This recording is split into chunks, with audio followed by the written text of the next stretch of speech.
Assalamualaikum जी, my self Mrs Asfa Shahbaz and I am a consultant psychologist. और आज एक नई वीडियो के साथ शुरू करेंगे ईद के बाद का पैकेज।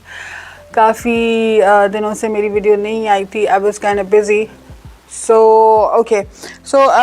बगैर टाइम ज़ाय कि आज का टॉपिक आपको बता देती हूँ कि स्ट्रेस की वजह से जो जिस्मानी बीमारियाँ होती हैं, आज उनकी ऊपर बात करेंगे।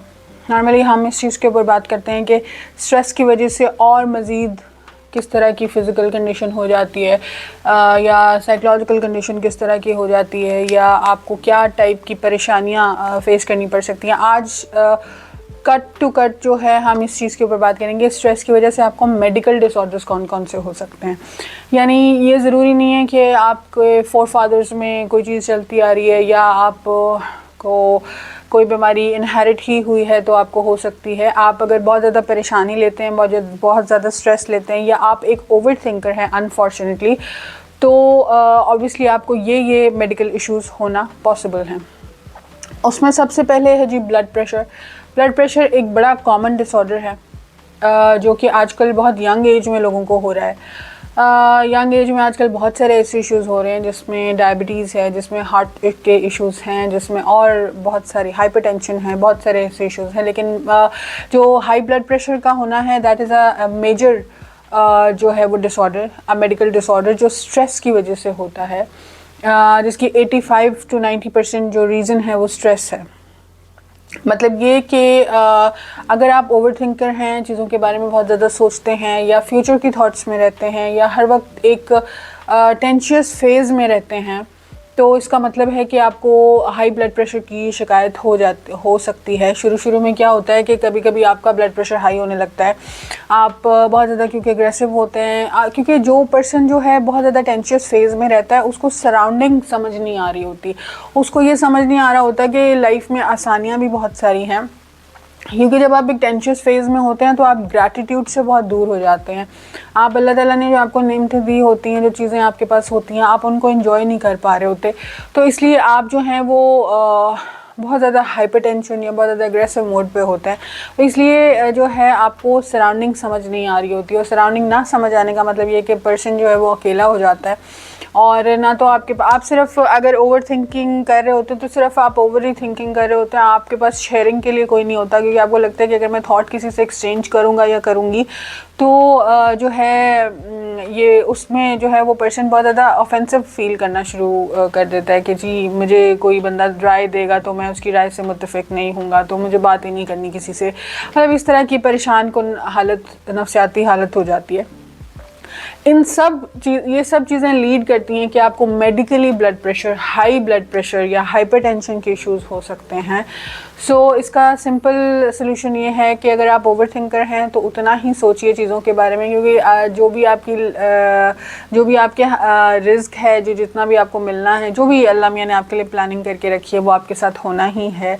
तो अल्लाह का शुक्र अदा कीजिए कि आपके पास जो चीज़ें हैं। ओवर थिंकर, मैं ये नहीं कहती कि सोचना जो है वो अच्छी चीज़ नहीं है, सोचिए लेकिन लिमिटेड सोचिए। किसी चीज़ के बारे में इतना सोचना कि आपको मेडिकल इश्यूज़ होना शुरू हो जाए, दैट इज़ प्रॉब्ली एक कोई अच्छा हेल्दी साइन नहीं है। इसके अलावा जी सबसे मेजर इशू जो है वो स्ट्रेस की वजह से होता है, मेडिकल इशू जो है वो है आपकी मैदे की तेज़ाबियत, स्टमक के इशू। स्टमक में दो तरह के इश्यूज़ होते हैं, एक तो मैदे की तेज़ाबियत हो गई, दूसरा IBS होता है। IBS का मतलब है कि आपको एक पर्सन की स्ट्रेस की वजह से कभी कॉन्स्टिपेटेड सिचुएशन रहती है स्टमक की, कभी लूज मोशन रहते हैं, कभी उसको नाउजिया फील होगा, कभी वॉमिटिंग फील होगी। इस तरह के इश्यूज़ जो हैं वो बहुत सारे रहते हैं। तो ये एक बड़ा अजीब सा, बड़ा परेशान कुन सा सिचुएशन होती है जिसको हैंडल करना जो है मुश्किल हो जाता है। तो इसकी रीज़न यही होती है कि आप बहुत ज़्यादा ओवर टेंशन, अपने आप को ओवर बर्डन कर रहे होते हैं सोच की चीज़ें, या आप बहुत किसी कॉमन छोटी सी चीज़ का बहुत ज़्यादा स्ट्रेस ले रहे होते हैं। आप नफसियाती तौर पे बहुत कमज़ोर हो जाते हैं अगर आप बहुत ज़्यादा सोचते हैं। उसकी वजह से आपके दिमाग का कनेक्शन जो होता है आपके स्टमक के साथ भी होता है। तो there are lots of chances कि अगर आप स्ट्रेस लेते हैं, या अगर आप हर वक्त टेंशियस फेज़ पे रहते हैं, या अगर आप जो है वो छोटी छोटी बातों का बहुत ज़्यादा जो है वो असर ले लेते हैं, तो उसका मतलब है कि स्ट्रेस लीड करता है आपके स्टमक के इश्यूज़ को।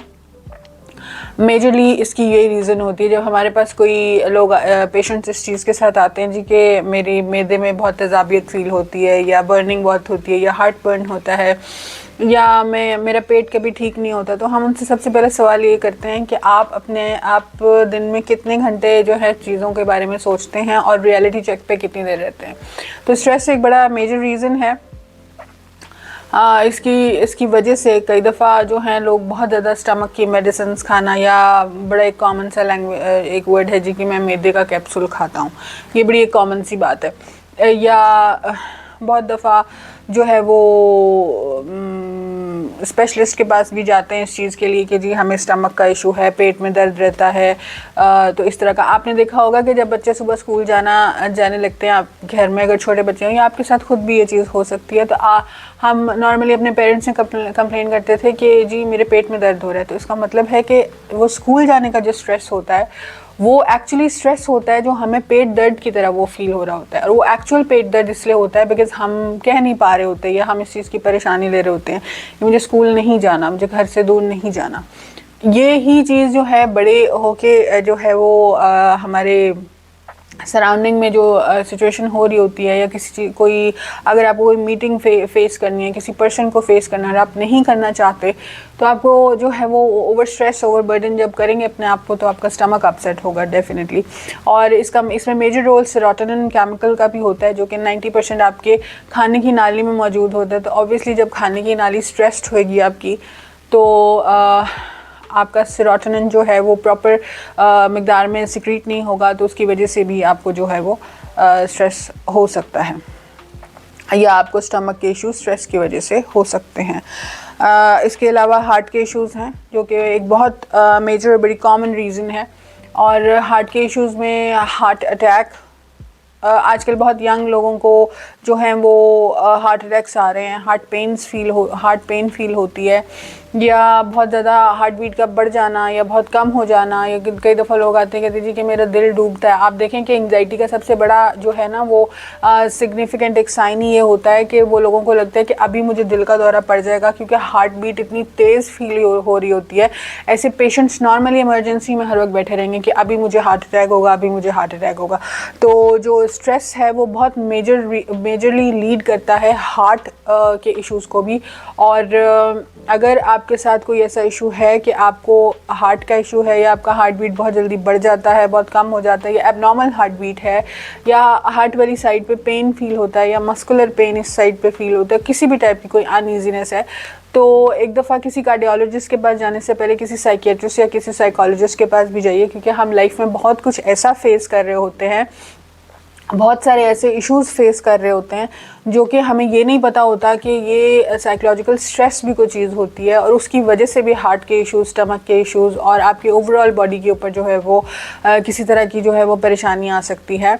आप देखेंगे पैनिक अटैक जिन लोगों को होता है, नॉर्मली कल मेरे पास एक पेशेंट आई हुई थी, उन्होंने कहा कि बस मैं खड़ी थी और मैंने ठंडा पानी पिया फ्रिज के पास, और पता नहीं मेरी टांगों में क्या हुआ, और अब मतलब वो 6 मंथ्स हो गए और वो जी चल नहीं सकती, वो व्हील चेयर के ऊपर हैं। तो ये सारे मेडिकल टेस्ट जो हैं वो क्लियर हैं, हर तरह की जो हैं वो ऑर्थोपेडिक सर्जन्स, डॉक्टर्स, हर एक से वो मिल चुकी हैं, कोई भी इश्यूज़ नहीं है। स्ट्रेस सिर्फ इशू ये है कि उनका और उनके हस्बैंड का जो रिलेशनशिप है दैट इज़ नॉट गुड। वो स्ट्रेस जो दिमाग में है उसकी वजह से वो एक टांगे जो हैं वो बिल्कुल बेजान हो गई हैं, और मतलब वो इतना ज़्यादा लाइफ में अपने आप को जो है वो हारा हुआ इंसान फील करता है कई दफ़ा, कि आपके साथ जो है वो फ़िज़िकल इश्यूज़ हो जाते हैं, मेडिकल इश्यूज़ हो जाते हैं।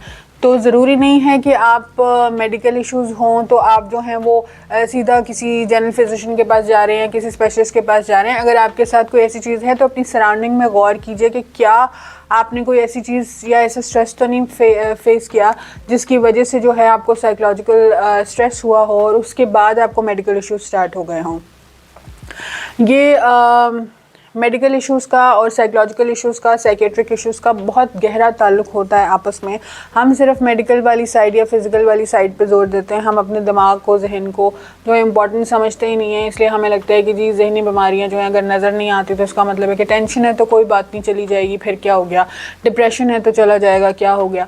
लेकिन जितना ज़रूरी मेडिकल डिसऑर्डर्स को ट्रीट करना है उतना ही ज़रूरी आपके जो है वो साइकोलॉजिकल डिसऑर्डर्स या साइकियाट्रिक डिसऑर्डर्स को डील करना भी ज़रूरी है। आई होप आपको ये वीडियो अच्छा लगा होगा। Keep watching our channel. Next week में हम एक डर्मेटोलॉजिस्ट को भी इनवाइट कर रहे हैं अपने चैनल के ऊपर कि वो आएँ और आपको स्किन के बारे में और स्किन की ट्रीटमेंट्स के बारे में भी जो है वो इन्फॉर्मेशन दें। होपफुली जो है चैनल और बेहतर हो जाएगा। शेयर कीजिए, वीडियोस फॉरवर्ड कीजिए फॉर द वेल बीइंग, क्योंकि ना तो फॉरवर्ड करने में आपके पैसे जाते हैं, ना ही फॉरवर्ड करने में आपका नुकसान होता है। It's just one click away, और किसी को जो है वो आप फ्री में कोई हेल्प दे रहे होते हैं। So do share, do like and do comment. और अगर किसी स्पेसिफिक टॉपिक के बारे में वीडियो देखना चाहें, definitely I will be there for you. Thank you very much for watching. I will see you in next video.